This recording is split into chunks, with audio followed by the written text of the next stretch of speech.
Good day. 13, 14 days, Monday in 2 weeks, approximately, on the 13th. It should be the Senate. Let's see, make sure. Takes up the voting rights.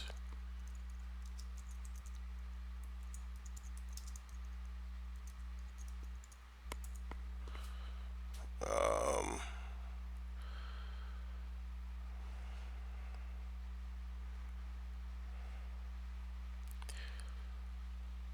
so,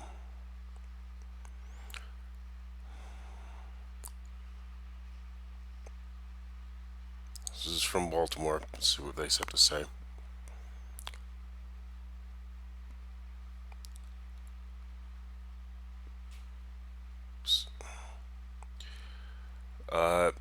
To begin with, I do not know what is of Brandon's position at present. I am still very hopeful. I have to prepare my mind for.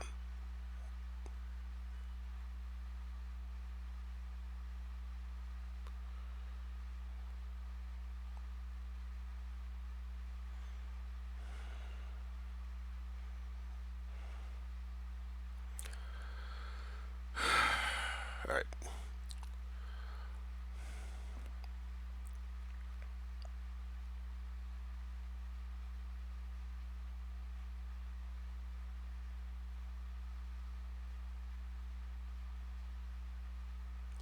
So, strengthen our democracy. So, where is the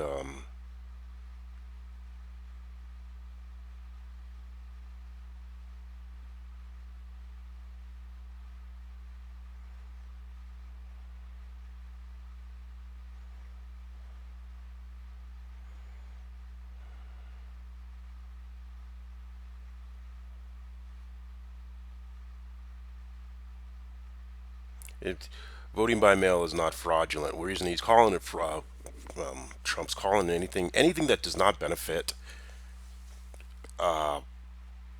he views will not directly benefit him or his behavior. The last president's, it will be called negative. It will be assigned a negative emotion, and it's always emotions are things that are out there. So therefore, oh, that's a negative emotion. Those people, therefore, they're a negative emotion. If I do this, that way I can squeeze off a little of that, but I'm still going to assign them the. Remember, it's always a triangulated, externalized emotion. So if he does something one way, immediately look at the opposite direction he's going to go at the same volume or at the same height. That was all of his quote lying. It was just him externalizing.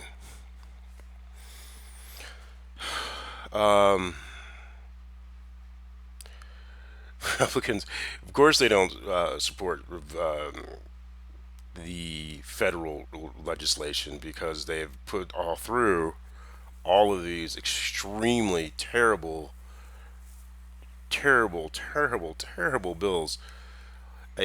One of the places that really got me was Idaho. Why do you have it in Idaho?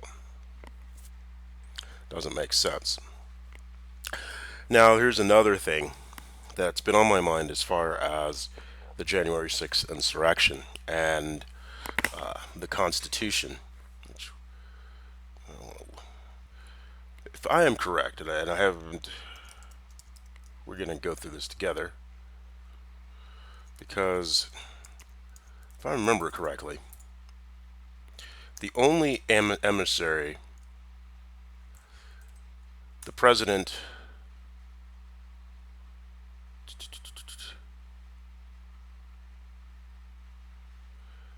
the only emissary of the president that can actually step foot into the Congress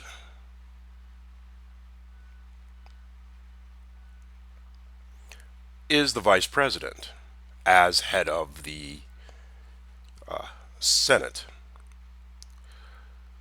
And then you look at the order of succession, which then goes president, vice president, speaker of the House.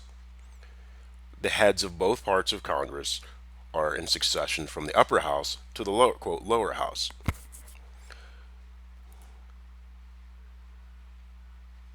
If supporters of the former president step foot onto the Senate floor without an invitation or an asking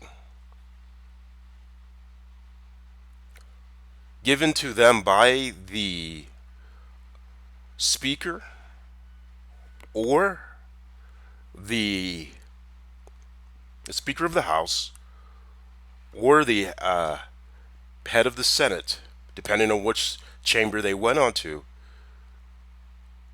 they are in breach of Congress because they are acting in agency for the president, and therefore, if the persons on January 6th step foot onto the House floor or the Senate floor in agency for the president,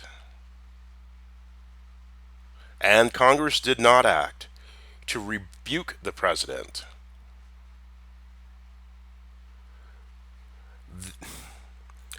on a personal thing, this is where lawyers or stuff, I think they are in breach of their oath of office if they did not vote to convict the president. If it is shown those members, those agents of or supporters of which are in agency of the former president, if their feet touch the carpet of either the Senate or the House chamber, or if they touch that of the Senate chamber, and the Senate did not convict, or even if not even the chambers, but even in the Capitol, because I don't believe they're allowed even into the Capitol rules and regulations would have to state that, then Mitch McConnell himself would be considered an insurrectionist. And also, in his glee to try to control that mob later on, is with his quote, with his power in Congress, he just gave away his power of Congress to the orange one, and was implicit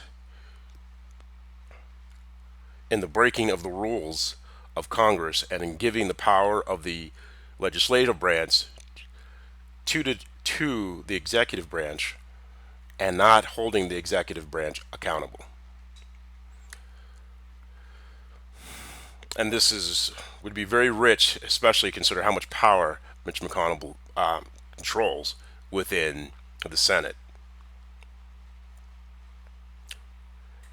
If such, my personal belief then is since Senator McConnell did not uphold his oath of office by rebuking the president and not holding him account, he is a insurrectionist himself and the leader of the Republican Party as an insurrectionist because the job of Congress is to stand up to the president and inform him or her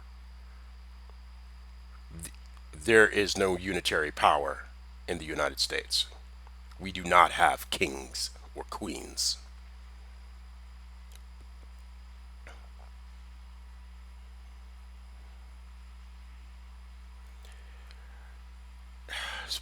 Back to this voting rights, and so when they're talking about, oh, I'm not for voting rights, that's BS.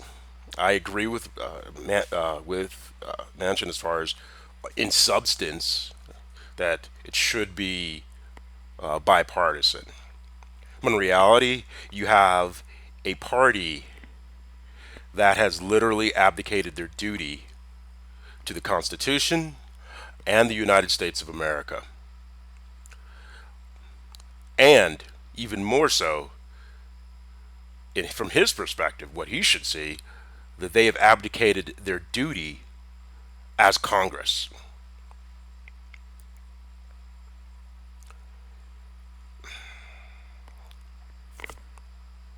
All right?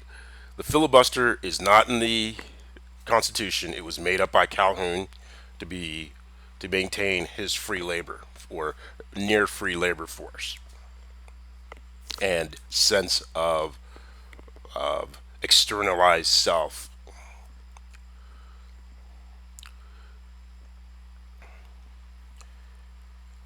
So we have two things. As I said, the we have the bipartisan infrastructure bill. It's been completed. It's waiting for the reconciliation part of this. But before we can do that, we really need these voting rights, because this is what's going to happen. As you see, as soon as the bipartisan is signed, the reconciliation will just poof into the ether. Corporates are going to go on, and they're going to start pressuring the Democrats.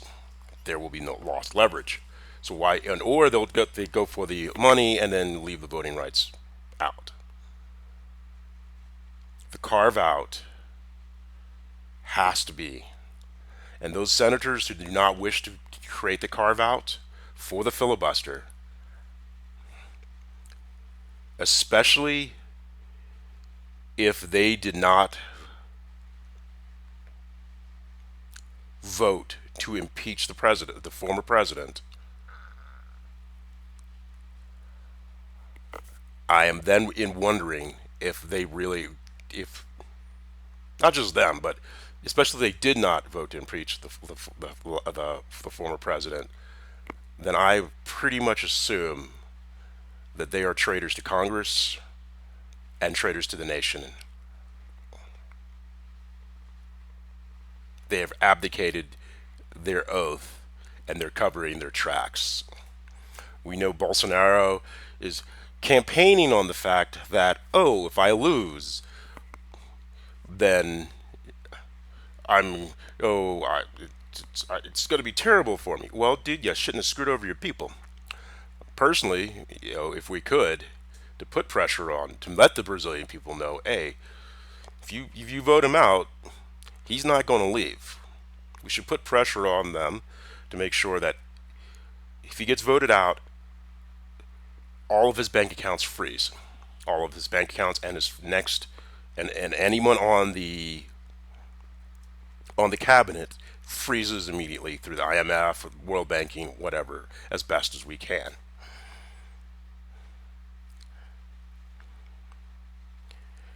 If he leaves peacefully, he goes. There's a new transitional government. The government comes in.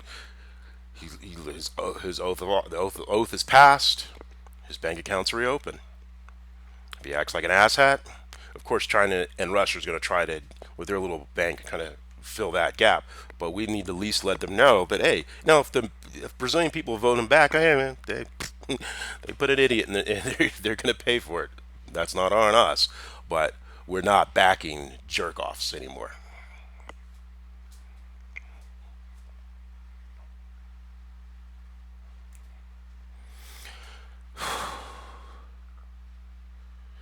Okay, so we're going to get back to, we're in step two, and we're looking to redo on our four buckets. Here's something that's, I've said this where I've had this in mech suits in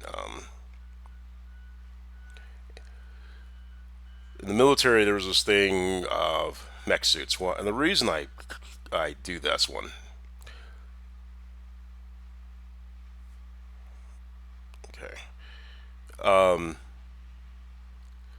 is because this. Oh,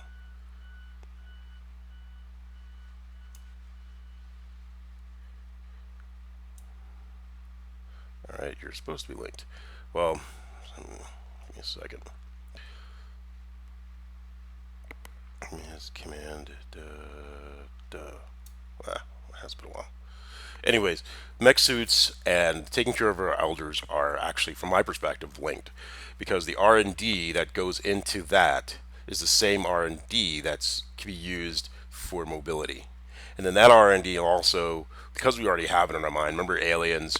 You had the at the end Ripley's sitting there fighting the aliens. It's already in our collective conscious. She's fighting the Queen, and so you have that mech suit, that large walker, that robotic walker. Where you have these, so the military can get what they want, and it can also be create a whole new civilian sector of technologies from that R&D. Also, from an R&D perspective, it is quantum computing. And let's see here. And the reason quantum computing is so powerful, it is both Putin and Beijing who are really trying to get whoever wins the quantum race. If you want to get ahead on it,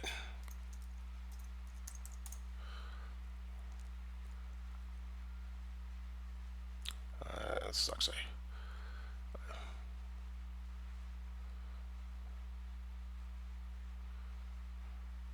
Whoops. I guess I'm gonna have to change my my VPN now that I know what it is.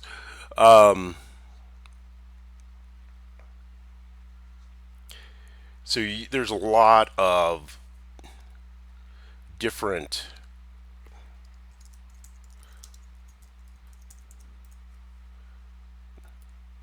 I would suggest if you want to get ahead, yeah, there you go out there and start learning. It's difficult, but if you have the math skills, you want to learn how this is where this is where we're going to go, because as machine learning has changed everything, Google, which is basically a ginormous AI slash machine learning algo, to our quantum computers, which you take in quantum computers is like, so machine learning is linear algebra.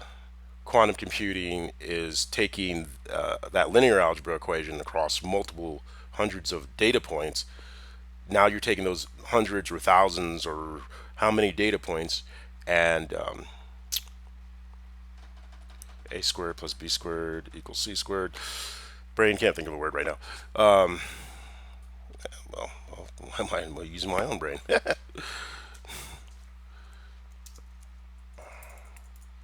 Binomial. So now we're taking a binomial, trinomial, which means now we can do calculus and we're already doing this, but even more powerful types of. If you've taken calculus, you've taken higher math, you understand what I'm talking about. It gets even more complex. We can increase that complexity of what we can do even farther. But if we want to give, they want these things. We need voting rights. If our leaders pass infrastructure, here's the money, dude. Well, what are we getting for it? Oh, that's right. So we're getting a few jobs. Ha ha hee. No, no, no, no, no, no, no, no, no, no. Because what's going to happen? Because the 3.5 trillion is short term. That's 1 to 2 years, whatever. Of course, it could be strung out longer, but in general, thinking, it's only short term compared to the regular hard infrastructure. That's the medium 5 to 6 year term situation. Technically, it'll actually be 5 years, but it'll roll out the 10. But the shorter term is the 3.5. So that means now big greed can come in and go, well, we'll take this, we'll pay this senator off, we'll do this, and the people will get nothing. Most of it will just flow up, so it'll flow up, and we won't be able to hold anyone account to where our money is going. I ain't having it. As a normal person, it's like, oh, here's my money, and oh yeah, go do what you do, and I have no accountability over it once it leaves my pocket. That's basically what we're doing if we do not get voting rights. I don't know. For some people, that might be intelligent. Yeah, I'm not those some people. Now, why are we talking about leadership development, and workforce development? He spelled incorrectly. I love it. Got to have the skills, pay the bills to keep them changing every 5 years or so. Once again, this is something that's known within the business world, and we know also that the younger generations that are coming up that will be voting in 22 for the first time, let's call them the Star Wars voters for the moment. They're going to you're going to be screwing them. It is up to the elders. It's not just we have a smaller population than China and all these wannabe next superpowers. So we need to get the most out of every single person. There's always going to be an underclass, but it should be always from they just didn't whatever, and we still help them out, but they just couldn't fit well within society. We didn't throw them over into there. You have, for instance, we okay. Let's say African America, since that's a normal Americans normal view, cultural view. If there are 12% of the population, we get 9% just getting it up to middle class. How much capital is released? All right. How much, and then that forces European Americans who have been raised generation after generation to think just because how much energy is that going to unleash? Are they going to fall through and turn into a whiny bunch of betties, or are they going to freaking pull up the pants, pull them up, themselves up by the bootstraps, and actually get stuff done? So we were going to release all this productive capacity,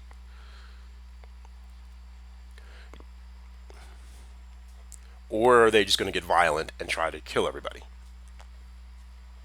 This is what's at stake. This is how frothed up this last idiot got everybody.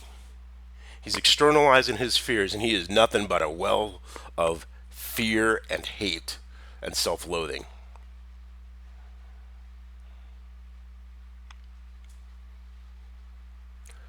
Human infrastructure,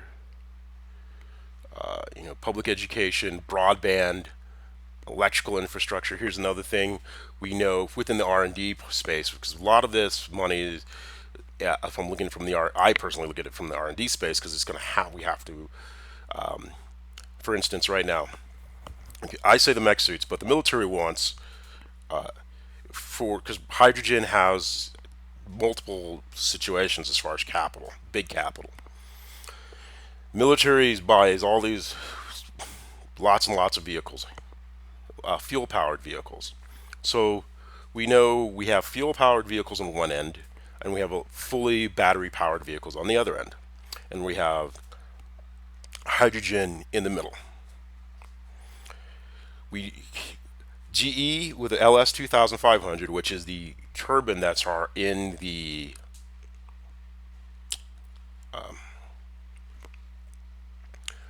in the naval ships or attack ships, destroyers. They have said they can run it all the way up to 100% hydrogen, but we can also back that 100% down to, like, say 20 or 30% as we work our way into a fully electrical or fully hydrogen future. Now the question then becomes is how much hydrogen can be placed into the fuel to get things kicked off, our regular fuel, without affecting our vehicles. And then as things change over, what changeovers can we have? Because we know the squelch time when we look at the Koenigsegg, because one of the things with the squelch was the time of the lifters. It gets past the lifters. Well, we know with the Koenigsegg we can use electrical lifters and readjust that time. So what kind of bolt-ons could we create? Because the military likes running a vehicle for 30, 40 years because they're expensive, and there's always excellent maintenance usually. So what do we do? How do we get that? So okay, as we're transitioning, we're still using fossil fuels. Hydrogen does the hydrogen lower the amount of carbon dioxide because we're to power ratio, what things are there. Then okay, what's the next step? Can we use now we're looking at tanks. Can we create physical tanks to hold the hydrogen? Right now we're using we're using high pressure. Can we? Is there a way we can sit there and keep that liquefied because of material sciences that pulls the heat the heat away from it, and so it stay liquid even under high pressure. There's all these little things. Second thing with the mech suits, because of different manufacturing. There's one of the way I look at it is Ford. It's you're not trying to actually. We start with just soldier augmentation or operator augmentation by explaining this. Ford has this thing where they're helping their workers as they're lifting up overhead, and it's mechanical, and it reduces wear and tear on the shoulders because now we can create something like that, but it's a semi full body suit using different types of AI to design it. That re, you know, reduces the operator can still move like a normal person, and this is what's in my head at least, and then they can load it up and then use it to reduce their wear and tear while they're out in the field or on mission.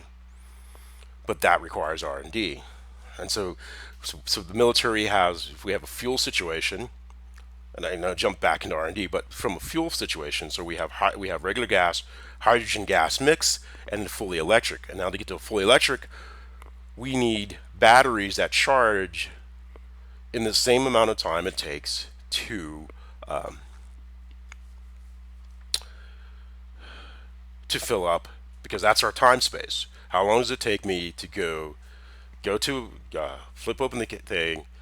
I'm almost at E. I roll it or I coast in. You're on fumes. Throw some gas in. How long is that? Da da da da da. You're in. Okay, 5 to 10 minutes. Fill her up. We need a full site. And that's where the solid state batteries are coming in and offsets on those things. So so we're at two different ends. And then okay, well, maybe, and even if we go straight to hydrogen, we're going to need the hydrogen to power that. Now we're looking at large diesel electric trains. View, how do we get switch them over to hydrogen? Well, we have to do an engine type swap. So we're switching. We have to go. We have to design systems that take us from liquid fuel all the way to electrical while still maintaining the economy. And there's going to be a fight to go, okay, should we do hydrogen fuel cell or should we just go straight hydrogen? And then big energy is going to fight that one out. But the technologies and the workforce development of people is going to create us more capital. Why broadband? Well, internet's changed everything. Public education. The reason public education has to be improved, it has to be improved for the new way we're going to be thinking, to retrain people to think differently, to be able to do that, to understand that, hey, you're getting out of high school, you're getting out of college, you're going to be doing it, then you're going to have workforce development, and you're constantly going to be upgrading. It's like upgrading your skill set. We got to create a plate to where people can eat so we can grow. Now, there'll be those who will go, well, if we give them too much, they're not going to work hard. That's BS. People work harder for a dream than they will just to survive. And that's just, when those people say that, they're just trying to pick pockets.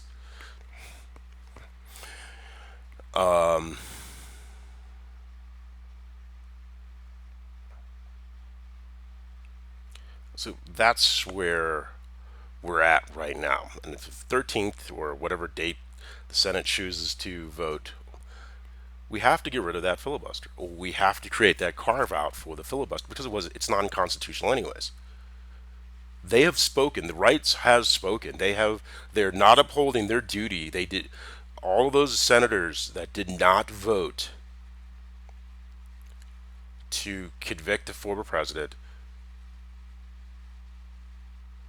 They abdicated their duty. And the senators who are saying, "Well, we don't want you to vote," I'm I'm thinking the same way personally, that it's an abdication of duty.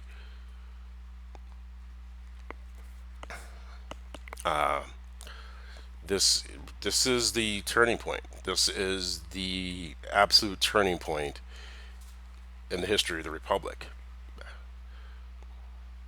in its modern format. When we're talking about the Romans, and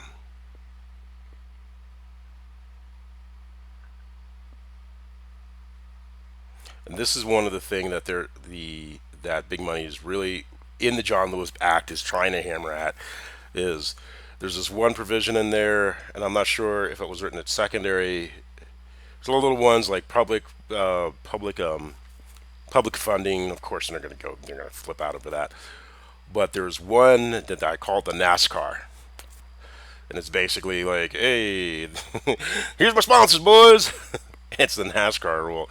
We've had jokes about it forever and ever. It is in our conscience. We want a NASCAR rule. They're going to go after that.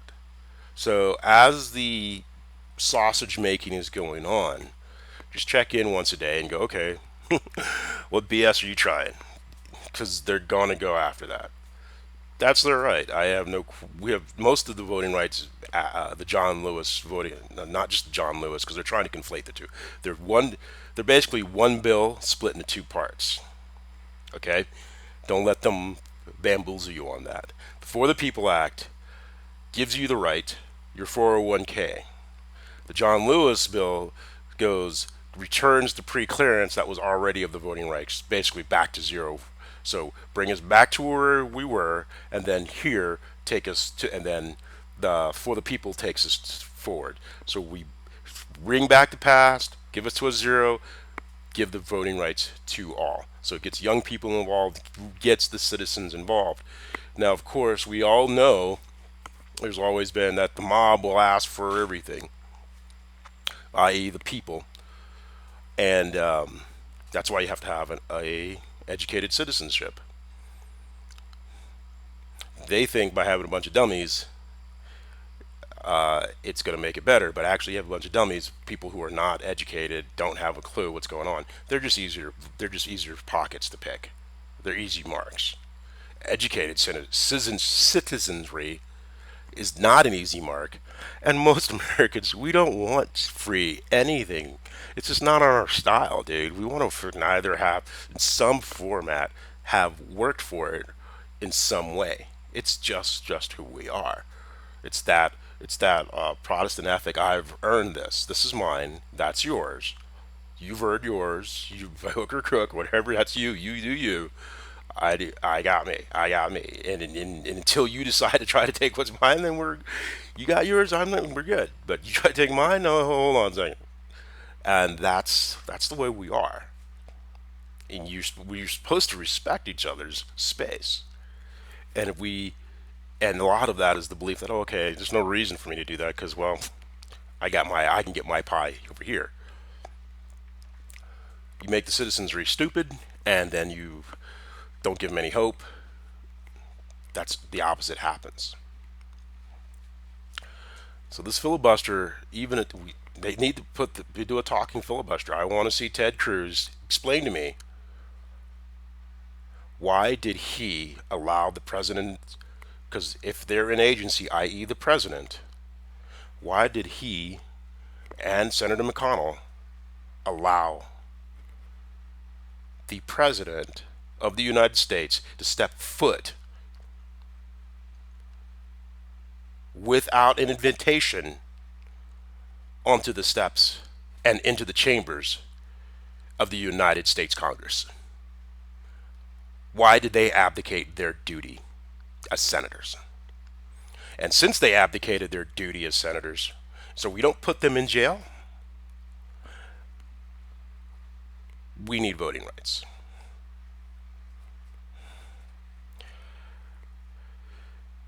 Anyways, I'm. Oh, the plan is, where was this?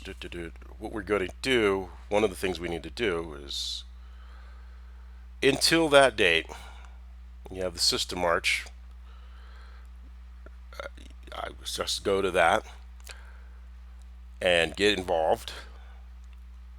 And then you have your fight for voter suppression. So y'all, we're going to. It's called a NAG campaign. Put it on your calendars. Get your grandma, get your grandpa. Use a text message, whatever. Set it at different times.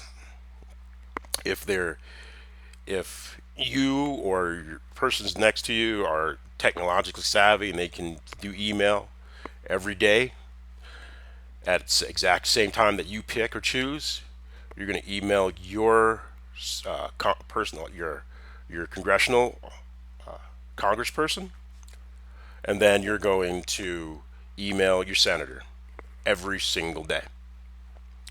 Now, with grandma, grandpa, or whatever, or you just want to sit there and hold on and hold. I mean, you'll get what I'm saying in a second. Call into that switchboard. You get that number every day, like clockwork. It's your job until this is passed. Call every single day.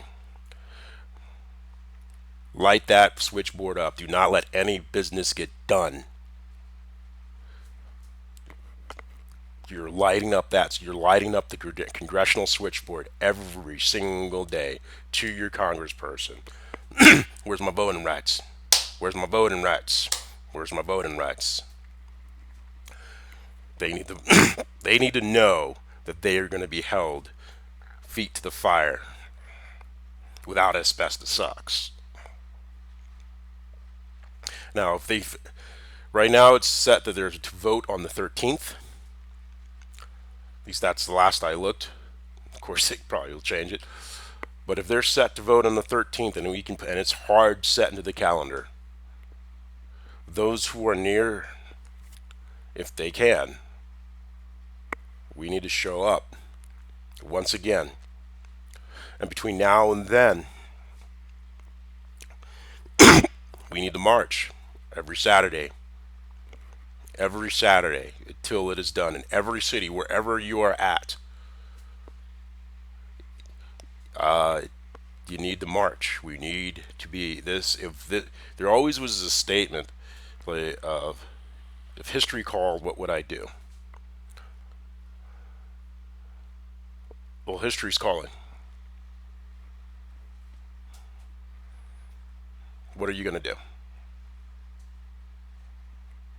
History is calling. What are you going to say if you're 20 or 30 years old and you're expected to live to about 80 or 90, and your great grandkids are like, and we're coming up to that new reset. People have forgotten. It's 100 years down the road almost. Great grandkids says, oh, things are going crazy. It looks like we're about to lose the republic again. And you'll smile. He goes, no, you won't. Because we held the line. We taught you how to do it. Now it's your turn to hold the line. Democracy, the idea that the people rule.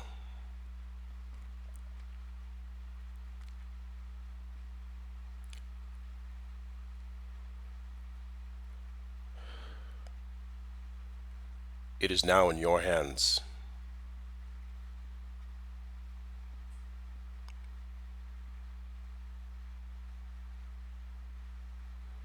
May the force be with you.